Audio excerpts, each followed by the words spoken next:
This is the School Success Podcast, a podcast for school leaders to learn from other school leaders what's working and what's not, and to get inspiration and encouragement, as well as strategies to grow school enrollment, connect with families, retain teachers, recruit teachers, and everything in between.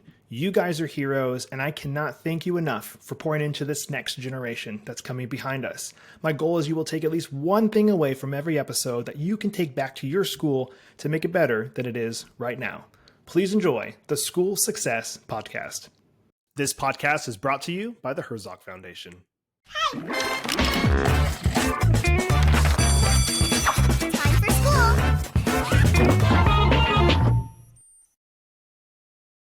Hey, School Success Makers. Welcome to another edition of the School Success Podcast. I'm your host, Mitchell Slater, joined by a new friend out of New Braunfels, Texas. And that is Nick Reeves, who is the head of school of New Braunfels Christian Academy. And I chatted with him and got connected with him through the Herzog Foundation. And we chatted probably a month-ish ago or so and heard about what they're doing there in Texas. I was like, you know what? We got to have him on the podcast. And we got some really good specific topics we're going to dive into today that I know will be valuable to you and your school. So strap up, listen up. It's going to be a good one today. But before we dive into all of those, I always pass it off to the guests to introduce themselves. So Nick, welcome to the podcast today, sir. Mitch, thanks so much for having me. Really honored to be here today. I'm Nick Reeves, head of school, New Braunfels Christian Academy. Starting my fun time. Yeah. 6th year, you said? Yeah, starting my 6th year here at New Braunfels. Awesome, man. Well, hey, thank you for taking time out of your day. I know school's back in session. Appreciate you doing that to hop on today. I always start with the same question for everyone, and it's if I was to visit you in New Braunfels, Texas, because I've actually never been there before, what would you say, Mitchell, you need to eat this and do this to experience New Braunfels, Texas? It's great. I would say, number one, you need to go eat at 𝒕𝒊𝒆𝒄𝒄𝒄, which is a local German restaurant. So we have a very strong German heritage here in New Braunfels. And it's a great German restaurant, got a great outdoor dining experience just off downtown. And then I would say you also need to float one of the rivers that runs through downtown. We have 2 rivers that run through the city. And the 𝒕𝒊𝒆𝒄𝒄 that runs right through downtown is the same temperature year round. So as long as it's pleasant outside, you can float it almost year round. It's a great place to be. All right. I'm surprised I didn't hear a Texas barbecue plug. I was thinking, man, that's a shoe-in, but you're saying this German place is amazing. We got plenty of those as well. I was just trying to think of something that's unique to New Braunfels. And it is, because I will say most people, anytime I've interviewed somebody from Texas, it's some type of place in the local area that's like, oh, this barbecue, place. And then they're always quick to make sure everybody knows that vinegar-based barbecue, mustard-based barbecue is not barbecue. It's, it's Texas barbecue. And so I will try some German food if I ever come to New Braunfels. That's awesome. That's great. Obviously, again, thank you for taking time to be on the podcast today. I know when we first chatted about a month ago or so, you had some really good insight about some things that you know how to handle specifically because you've had some things come up at the school that you've had to navigate. And I'd love to kind of dive into some of those for you guys specifically. And you mentioned kind of like you've had experience with leading through tumultuous times. There's things that have popped up in the school that have happened that you've been able to lead through. But you also feel like those things have helped you prepare for if other things were to pop up. And in my multiple hundreds of interviews that I've done on this podcast, I've heard some stories. I've talked to obviously schools all over the country, and they've shared things that are difficult to lead through, to know how to handle. And I remember kind of even sharing with you, I went to a conference where a head of school got up and just gave examples of like, how would you handle this situation? And it was like, it was difficult. I didn't even know how to answer it. I mean, I'm not a head of school, but I was like, I was a youth pastor for years. And I'm like, reading some of these things going, I don't know how I would handle that because there's so many things to think about in those situations. And so I kind of want to just share some ideas. Like if this happened, how would you handle it? And my goal is that those that are listening would go, oh man, we're going through that right now. Or we used to go through that. Now I know what to prepare myself for if we go through it again. Does that sound kind of like okay for today's episode? It's great. Sounds super exciting. All right. Well, I'm going to have some fun with this one then with you. So if maybe we start with this. Is there anything that pops in your head right now of things that you guys have specifically, like you personally have navigated since you've been there, let's just even say New Braunfels, that you want to just like share a story of like, hey, I had to navigate through this, and then I'll kind of prompt you with some other ones that come to my mind.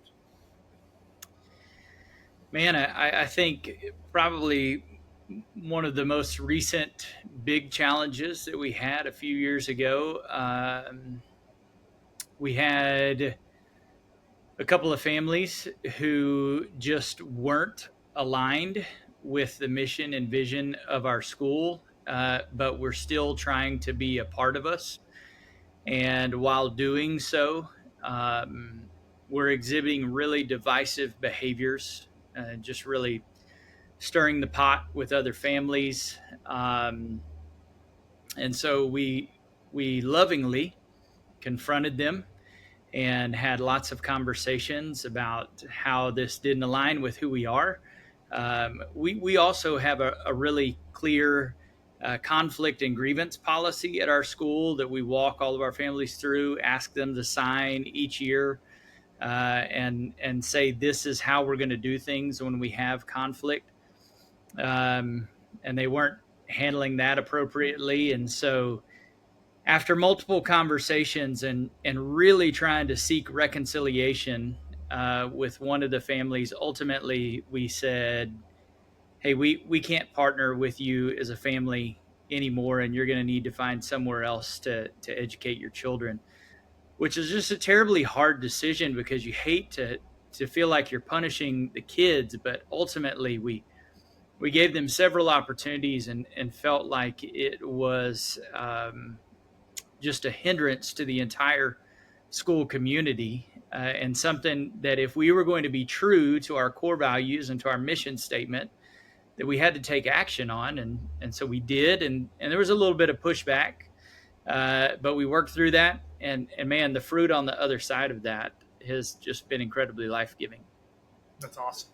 And obviously through this, if that happens, is it typical for a school to not require them to pay the rest of the tuition for that year, or to give them a refund or anything like that if they paid for the whole year? What does that typically look like if that happens? I know it doesn't happen often, but what do you think for a school should be doing in that situation?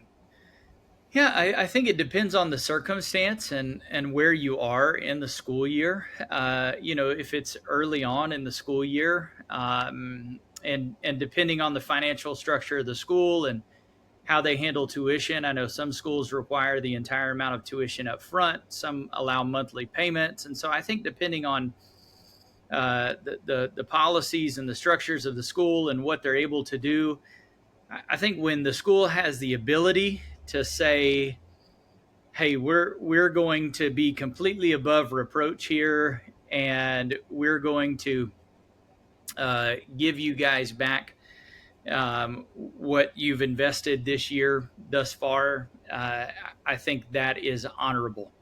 I don't know that that's always possible, though, because the school has obviously made financial commitments to their teachers, to curriculum, to resources, and may not always be able to do that. And so if you're towards the end of the year and you've committed significant resources to all those things, that may not be possible, but you might be able to reimburse them for that month. So I think you just really have to think logically, reasonably, and say, what can we do in this situation to, in every possible way, be above reproach? Hey, school success makers, Mitchell here. I just want to take a really quick break from the show to give a big, huge shout out to the Herzog Foundation. I absolutely love the Herzog Foundation. I've been friends and partners with them for a couple of years now, but we're bringing it to a whole new level. And I'm excited to share that our very own School Success podcast is now featured on the Herzog Foundation Podcast Network. The Herzog Foundation is a powerhouse of resources designed to support schools like yours, from free training events through the Herzog Foundation Institute to their incredible online news publication, The Lion, and of course, our new podcast, Home. They have everything you need to stay informed and inspired.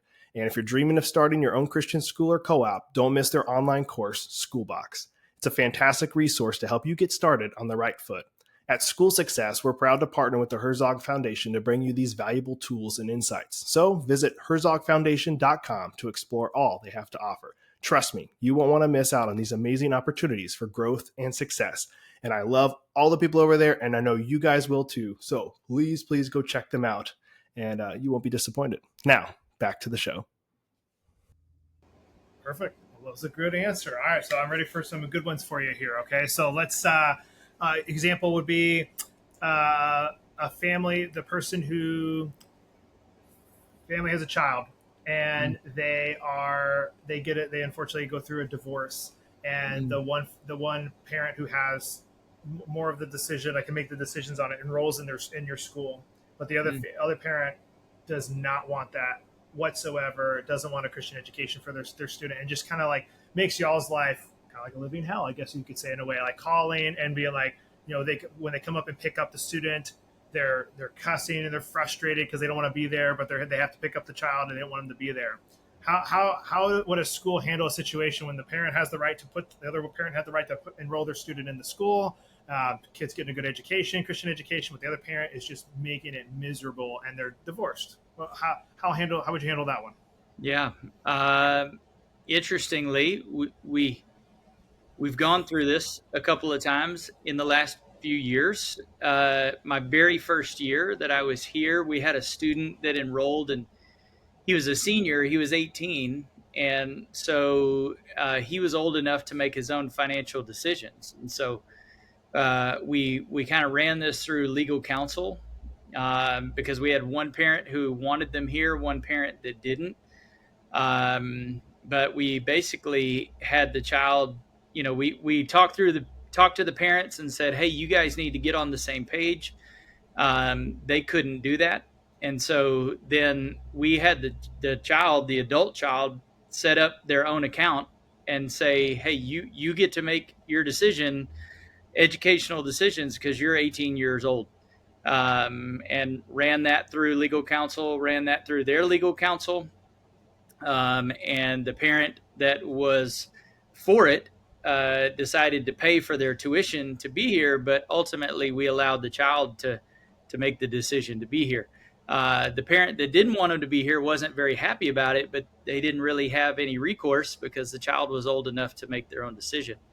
So that child ended up graduating from here, and it was like the greatest year for them to be here for their senior year, and I think a tremendous blessing to be here. In other circumstances, it hasn't always been a senior. Sometimes they don't have that opportunity to make that decision. And so we have had situations where we've had to pull in the parents and say, hey, it's not fair for you to put the kids in the middle of this. And so we really need you to be selfless and thoughtful and think through this in a way that's least damaging to the children. And we can't make your decisions for you, but we do need you to understand that the way that you're acting is putting your interest in front of their interest.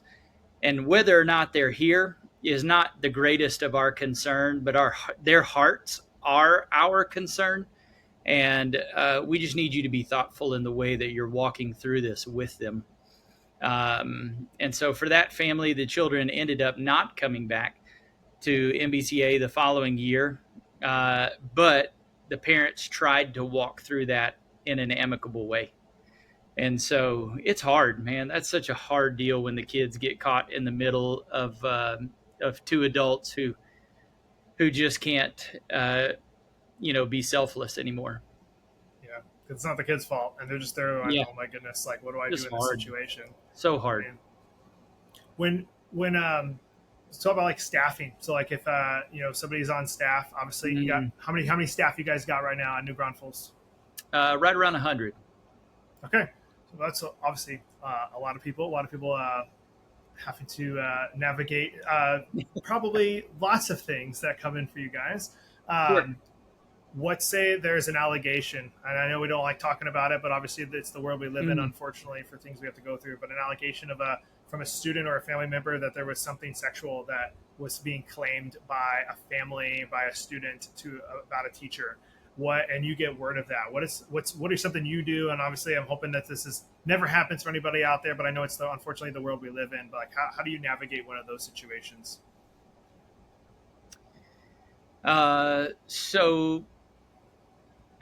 Some wisdom that I got from a mentor many years ago was just a simple statement. It's either true or it's not. And the idea was, hey, go investigate it, deal with it head on, and find out, is it true or is it not? Right. So instead of beating around the bush with the person that's been accused and just immediately defending them, there's so many proverbs that talk about listening to both sides of the story before you make a decision, and not being hasty to make a decision. But I think as administrators, uh, there are times where we want to defend our people, rightly so, but maybe to a fault. And we don't want to have the hard conversation of, hey, did something actually happen? And so we try to take the approach of just, hey, be honest with me. This is the accusation that's been made. You just need to tell me the whole thing. And if there is something that they're not telling the truth about, I will go to bat for you all day long. If there is a poor decision you made, then you need to own it. We're going to own it, and we need to make this right. And we just give them the opportunity to come forth and to be honest about whatever that is. We did have a couple of years ago, late in the school year, we had a family come and make an accusation of a male teacher writing a note at the end of the school year that they felt like was inappropriate to their daughter. It was just a kind of like an end of year note to say, hey, I'm so grateful you were in my class this year. He wrote them to every student, but it seemed to, in their eyes, it seemed to cross the line between professionalism and personal, and they just felt like it was too much. So went to him. I said, hey, can you tell me what was in there? We talked through it. Felt like it was one of those gray areas, but we called the family in. We looked at the note together. We listened to the family's perspective, talked through his perspective.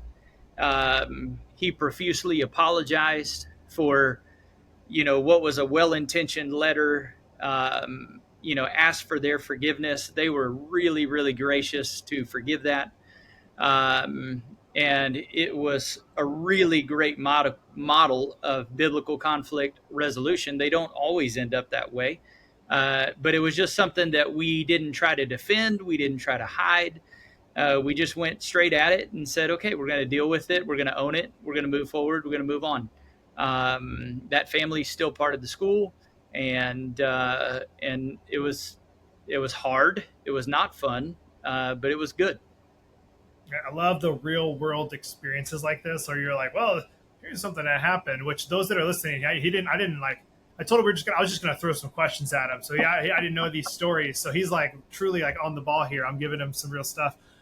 So that was good. I think that was definitely well handled, because I feel like our natural instinct is to try and be like, how do we get out of this? Like, what's the way around this? And I think that's our human instinct, natural instinct. And you think about my 5-year-old son, if I was to say something, be like, immediately like, I didn't do that, or like, let's still be trying to figure out a way to word it. And if I catch him in the lie, he's like, well, I meant that, like, you try and go, right. Just tell me honestly, and so, but that can be really hard, because obviously we don't want to admit that we're wrong or admit that we did something wrong. So I think that part was handled really well. What about if you find out one of your staff members is currently addicted to like pornography or something? Obviously you're dealing with kids, you're a school, and you find out they're struggling with something like that. And it could be other sins and other things that they're dealing with too. But let's say specifically this one, it's such a rampant thing in our society. And you find out about that. Either they tell you or another person says, hey, I saw so-and-so was doing this. How do you handle that as the head of school? Yeah, well, it's, again, I feel like it's situational, right? If someone comes to you and they, in trust and confidence, say, hey, I'm really struggling with this sin in private, at home. This is something that I struggle with, and I'm just confessing this to you in an effort to bring the darkness into the light and ask for accountability. And is there any way in which you can help me, hold me accountable, things like that? Hey, it's not coming into school. There's no way, like, there's nothing inappropriate happening here, any of that stuff. Okay, great. Yeah, let's make sure you're connected to a local body. Let's make sure you're asking for help from other church leaders. Let's get you counseling, whatever, right? There may be a way for you to remain here and us try to love you through that. However, if that becomes something that gets brought into school, right? If that's something that you're looking at and a student sees it, or it accidentally ends up on your interactive display during a class or in between classes and a student sees it, then hey, we still love you. We still want to get you the help that you need. But man, we are so sorry. You are held to a really high standard here. And that is just something that we can't overlook, right? Like when we tell parents that the people at the front of the room are going to exhibit truth, excellence, community, and leadership, and that doesn't happen in that kind of way, then you have forfeited the opportunity to be at the front of the room. And we love you and we want to help you, and we're not banishing you and telling you you're a terrible person, but you can't be at the front of the room anymore. And maybe at some point way down the road you could be, but not right now. And so not in that particular scenario, not with pornography, but there have been a couple of situations in which we have had to dismiss people and say, hey, we're so sorry, that's something that can't be allowed here, and we've got to cut you loose. Is there situations too where when somebody's going through, they like, hey, I think you need to take a couple weeks off or a month off, and like you need to get right and then come back. And there's also certain things that are like immediate dismissal. Like, hey, like we can't have that at all. Like this is there a obviously there's on a board you look at the wall and go, this one falls in the lines of this, but as like, how do you kind of decide what is, hey, slap on the wrist, we need to work through this, you need to work on this, or another one's like an automatic, like, hey, I'm sorry, like this is an automatic, you're out of here. Is there a way to kind of figure that out? Yeah, we have a lot of that lined out in our teacher handbook, our employee handbook, and we try to make some of those things clear, but we also try to make it we try to give ourselves enough room not to paint ourselves into a corner. So we don't want it to be so black and white that when someone who has been just a faithful steward of kids for many years makes one foolish mistake that's really not that big of a deal, all of a sudden, because of the policy, we have to cut them loose, right? We want there to be some level of discretion. And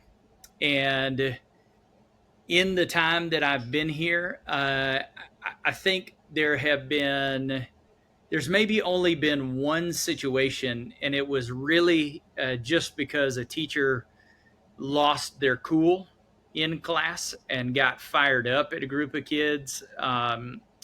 Like the kids knew how to poke the bear and really get under the teacher's skin, and they couldn't keep their cool. And we basically talked to that teacher and said, hey, this is completely unacceptable. You've got to be the adult in the room. You've got to know how to control your emotions, keep those in check.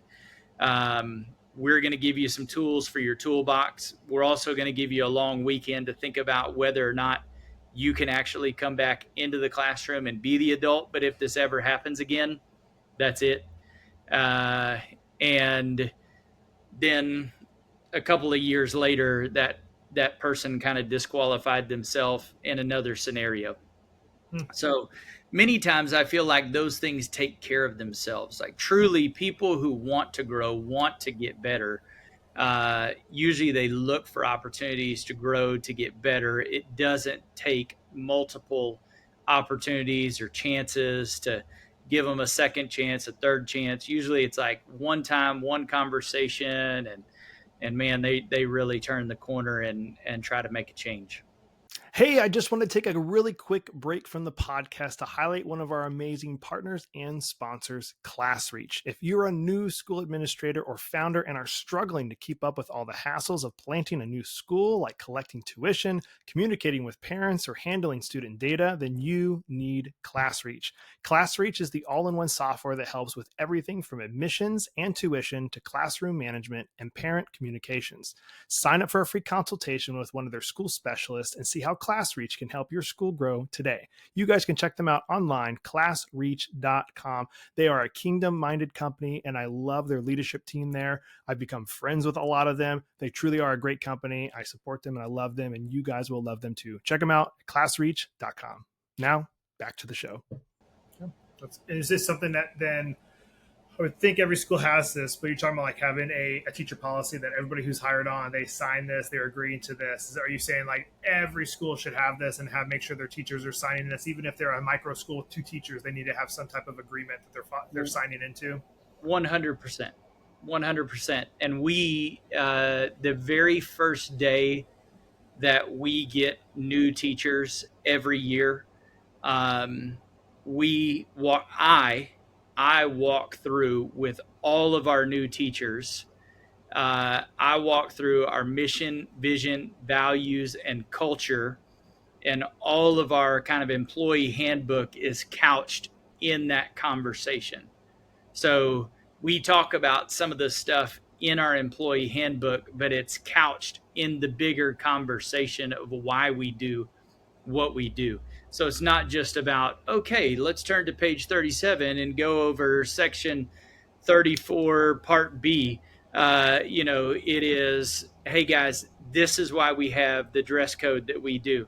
Hey guys, this is why we get here on time. Hey, this is why we, and so it's all about the why we do what we do. It's all tied back to the mission, the vision, the values, everything, because I want them to understand like that those things matter when we're crafting policy, that they're not just separate and standalone from the why we do what we do. That's good. For me, I love asking questions, as my wife would love to say too. I'm a question asker, and I like to know why. I know that could probably get me in trouble sometimes, but I just like to I like to know why. Like, so sure. When something, they say, this is why we're doing it this way. And I don't mean anything ill intent when I ask it, like, wait, why are we doing it that way? And obviously I'm eating my own words, because my 5-year-old loves to ask why all the time too. And so, and I'm like, because I said so type of thing, right. But it's like, he's doing exactly what I do. I love knowing why we do things, how things work, all that stuff. And so I love it. You're backing it up with going, hey, we're doing this policy. You want to know why? Because this thing happened 2 years ago and we had to add this policy in there. And I think that's so funny when we think about like, church things or even school things. When you hear about a law that was made or a rule that was made, you go, what had to happen for that law or that rule to be put into that book? Somebody had to screw something up and to make that point added. Absolutely. So that is super funny. Okay, let's do everybody loves talking about politics. So what about when a teacher in the school is super pro, left or right, doesn't even matter, just like, but super pro, and they're like pushing that from the front in a class, and they're like, this is the right way, guys. This is the way. If you need to be, your parents should be voting for this person in this election cycle, and they're pushing that again. Either way, one way or the other. Is that something that you would say, hey, just tone it down, but that's okay, or hey, let's do no mention of politics from the classroom, from the school, because that's saying the whole school. Now you're like, people go, oh, the whole school must think that same way. How do you handle that from the classroom side for teachers? Great question. So we don't have necessarily like a hard and fast policy about absolutely no political discussion. We think it is fantastic discussion that our students and teachers need to be having, right? We want our kids to be equipped to go into the world and have winsome discussions about all of these things when they leave here. But like you said, we want them to be thoughtful in those discussions and not just bulldoze people in those discussions. And so I feel like it's my responsibility to even like last week with the awful events that happened, um, you know, almost immediately after it happened, I put together an email that went out to faculty and staff that kind of gave some guidance as to, hey guys, I know there's going to be lots of discussion about this. Here's how I'm encouraging you guys to navigate this. Um, I'm not encouraging you to stray away from it completely. I'm just encouraging you to stray away from polar opposites of the conversation, right? And I'm encouraging you to make every opportunity to point it back to the gospel and to point it back to Christ, right? And remind them whose they are, who they are, and remind them that Jesus defeated death and he's coming back. And at some point, he's going to make all this right. And like, this is a pivotal opportunity just to remind them about all those things. And so anytime there's something big going on in the world like that, I'm trying to coach our people through how do we handle this moment well. And then even a communication to families, like how do we do this well? How do you talk to your kids about this? And I just think that proactive communication goes a long way to get people thinking about, okay, maybe I shouldn't overreact in this moment. Maybe I shouldn't. Maybe I should think about this for 24 hours before even bringing it up in the classroom. And if we do have somebody that's a real firebrand, we go and have a conversation with that person and just say, hey, we know you feel super passionate about this. Pump the brakes on the conversation until you feel like you're in a place where you can have a logical conversation about this. So knowing your people and loving them well through those times. Yeah. And obviously, I'll share. Obviously, I was going to ask you about actually from last week. I was going to put the next question, so you read right into that question. Those that are listening, this is probably a couple months after by the time this launches. We're talking about Charlie Kirk's assassination last week from when they were recording this. And so I was going to ask the same thing. Yeah, if somebody was, they're coming into school. It's like I think a lot of times the church and schools and just people in general, we don't like having hard conversations. I know the churches can be really guilty of that sometimes, where we try and like pull back and say, well, I don't want to have that conversation because I don't want to make somebody frustrated or push somebody away. But I feel like obviously you got students coming in who are hurting or have questions or something. It's like that's the perfect opportunity to have those discussions and have an open dialogue with hopefully the teachers, have earned the kids' respect enough to have a healthy dialogue on those things and be like, well, what are you feeling right now? Why? Well, do you think it's okay what happened, or do you think and have that healthy dialogue, which I think is really important. I know obviously you feel the same way for like they need to have those talks, like they need to talk about. I think it is good to talk about politics, like you said. Like, all right, well, what do you think about that? Is this the right way or the wrong way to think about that? Because I don't want to just say you need to believe this, and because this is the way it is. Like, I don't want somebody to believe that. I want them to know why they're believing what they believe and have their faith become their own, and not because I told them that it's true. So it sounds like you guys are kind of like equipping them and crafting that, which is really, really good. I don't envy any of the schools having to navigate any of that stuff last week. How did that go? Just, I know it's been a week. How you mentioned the letter, the email went out and everything, but anything to share from just like how that went on like Thursday, Friday for you guys after everything, or even the day of, if it was, you guys are still in class probably right after, like right as the news kind of broke. Anything to share from that? Yeah. No, I feel like our faculty and staff and our kids just handled it phenomenally well, right? I feel like even the conversations afterwards were honorable. Nobody reacted in a way that was bitter at the shooter. Nobody really reacted with a polarizing response. We didn't have families calling in saying, hey, you guys should have done more. We're frustrated that you didn't do more to honor Charlie or 9/11 or so I feel like, man, I'm just so grateful for our school community. And what's really interesting is, we, in our school community, we have some people who were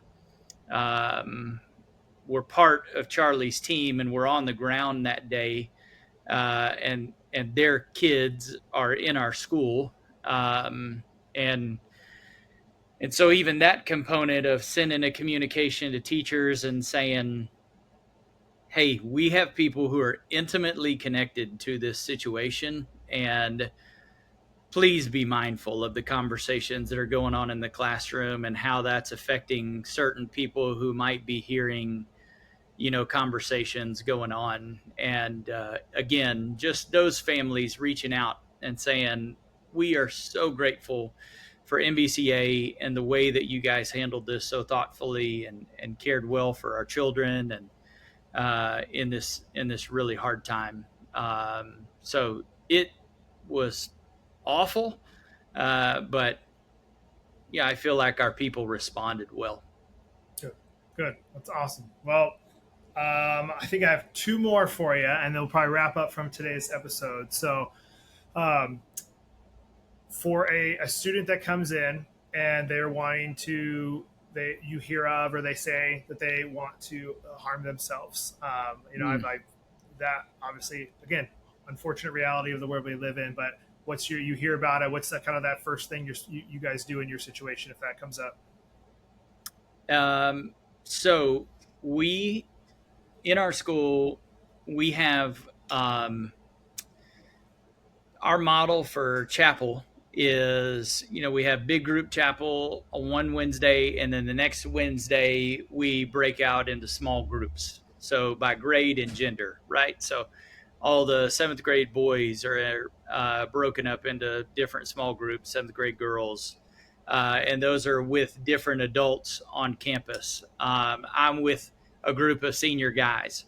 And we train all of our small group leaders to try to create a culture of vulnerability and honesty in those small groups. And part of that is, hey, anything that you share here stays here, and it's not going to leave this room unless you say something about harming yourself. And then please know, I'm not going to go rat you out, but I am going to love you enough to go with you to try to get you some help, right? Because I'm not going to let you hurt yourself, right? So if you ever share anything, and we even tell our students that, hey, if you ever hear somebody talking about somebody else hurting themselves, hey, listen, you're not ratting them out. Come with them, and let's get those folks some help. And then, we have our student activities coordinator, who's kind of also our counselor on campus. That person stands ready to walk them through getting them plugged in to local professionals. We pull in the parents right away and say, hey, this is just what we know. These are communication. Maybe you're aware of this stuff already, but we just want to partner with you in any way that we can to love on your kiddo. So we try not to overreact and create panic. We also try to act immediately and not joke around or act like maybe they were just kidding. And then it turns into a real tragedy. So we take it serious, but we really try to respond from a place of love and care and not panic and you're in sin because you're struggling with these ideations. That's good. I love it. Well, I got one more for you for today. And somebody's in your school. They've been there for, you guys are K-12, I believe, right? Yep. K-12. Okay. They're there for 9 years, 9 years. They're about to start high school. They're a great family. They are dedicated. This person's so excited to start high school. But both mom and dad lose their jobs and they can't afford to go to the school anymore. But that is like their home. They are so great pieces of the community. But they're like, hey, we literally can't afford this. We're going to have to put them in public school because we got to figure out what we're doing here. How would you handle that? I mean, do you just say, hey, I'm sorry? Or do you try and make a way for them? Like, what does that look like if that was to happen with somebody who has some life happens to them? Yeah, man. So hard. This has come up a few times, and there was a season a few years ago where we were not in a financial position to really help anyone. And those were really sad conversations.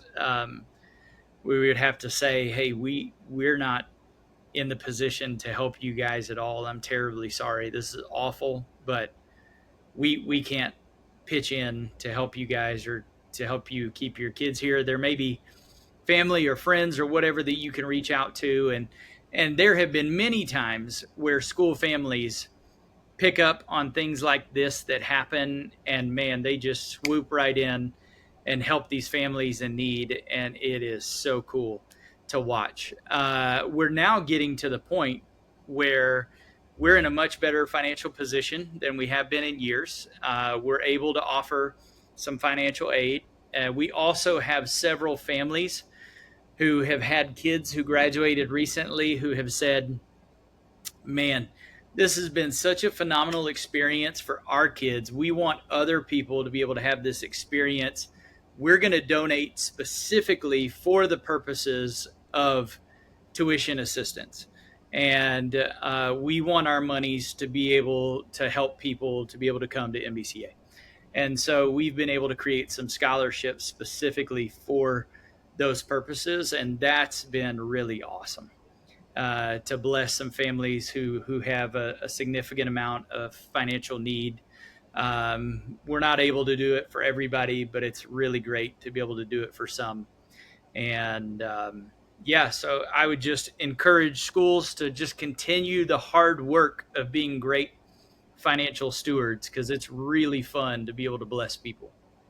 Amen. That's good. All right. Well, Nick, I gave you a lot today. You handled it. You handled it great. You handled it perfectly. It sounds like you've been doing this a while or something. Gosh, you'd be a really good head of school somewhere one day. But we've got one final question for you. I ask everybody the same thing. Obviously, all of this has been advice, but I always like to ask one final time. Is there share a final piece of advice? It can be literally anything, but share a final piece of advice for those that are listening today. I would just say, if you are a head of school, if you're in leadership, I feel like the greatest piece of advice I've ever gotten is very simple. 3 words: clarity is kindness, right? Just whether or not you're casting a vision, whether or not you're having a hard conversation with people, whatever it is you're communicating, don't beat around the bush. Be incredibly clear. If you're casting a vision, if you're communicating your mission statement, whatever it is, be clear, communicate in such a way that people get it, that it sticks, and continue communicating that with clarity, because nobody wants to walk away from a meeting asking, like, what did we just listen to? What did we hear? Make it well understood and known the point of which you're communicating. And I really do believe that clarity is kindness. That's awesome. Yeah. It reminds me of the saying I've heard, which is like, don't be cute and clever, be clear. And a lot of times, and this is like a marketing slogan for like, people go, oh, I'm going to be really creative with this marketing thing. And then you create it and it's like, I don't really understand what that means. Does it mean this? But then people are super confused. And so I think it goes the same thing. Please just be freaking clear. So people know what you're talking about. So that's right. Good. Amen. Awesome. Well, hey, Nick, I know school's in session. I appreciate you taking time out of your week to hop on a podcast and let me grill you with some questions to hopefully make all of our listeners better, and let them be able to hopefully not have any of these things come up, but if they do, they'll be able to tackle them because they've heard how somebody else would handle those situations. So I appreciate you letting me do that today. It's been a lot of fun, and thank you for all your years in education, man. I appreciate it. Absolutely. Thanks for the opportunity. Well, another huge shout out and a thank you to Nick for taking time and being on the podcast today. I love what he's doing over there in Texas, and I'm wishing him nothing but the best as he continues to grow and educate more students that are coming behind them there in Texas. And as always, guys, I'm hoping you were able to take at least one thing from today's episode that you can take back to your school or yourself, that you can make yourself better or your school better than it is right now. And guys, this one was jam-packed with different advice, scenarios, and I'm hoping you guys had at least one to go, man, I need to know how to handle that one if that comes up. Or I hope this isn't the case, but maybe you guys are right in the middle of some of these scenarios right now and you need to navigate them or know how to navigate them. And so I'm hoping that this was fruitful for you. I'm hoping that it was helpful. And so if you need to, of course, rewind and listen to it again. I'm a big fan of listening to podcasts on 1.5 speed. Usually it's pretty good unless the person's a really fast talker, which I've been told sometimes I'm a fast talker. So apologies if that is the case and that you can't do it on 1.5 speed when I'm talking. But I'm hoping that this was fruitful for you guys. And before you go, you've heard it before. We have 3 free resources we want to make sure you guys are aware of and taking advantage of. And the first one, you're doing a great job already because it's the podcast, guys. We're dropping episodes every single Monday morning. We want to make sure you're not missing out on those. So make sure you're subscribed. I know you've heard this spiel before, but make sure you're subscribed so you don't miss out on any new episodes. And if you love our content, we, of course, like everybody else, we would love a 5-star review. That would mean a lot to us, mean the world to us. The second one is on our website, schoolsuccessmakers.com. Top right-hand corner, there's a button, the School Success Report, that is emailed directly to your inbox every single week with different articles the team has either written or found and compiled and put together. So you guys can have one thing every week to get to kind of keep up to date with some new things and more resources in your tool belt as a teacher. So make sure you're getting that in your inbox every single week, and it's free.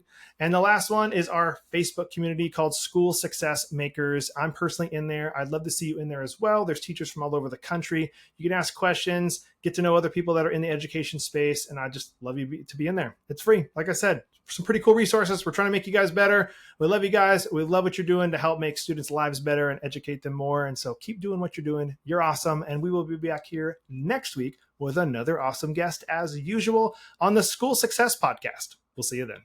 The views and opinions expressed in this program are those of the speakers and do not necessarily reflect the views or positions of the Herzog Foundation.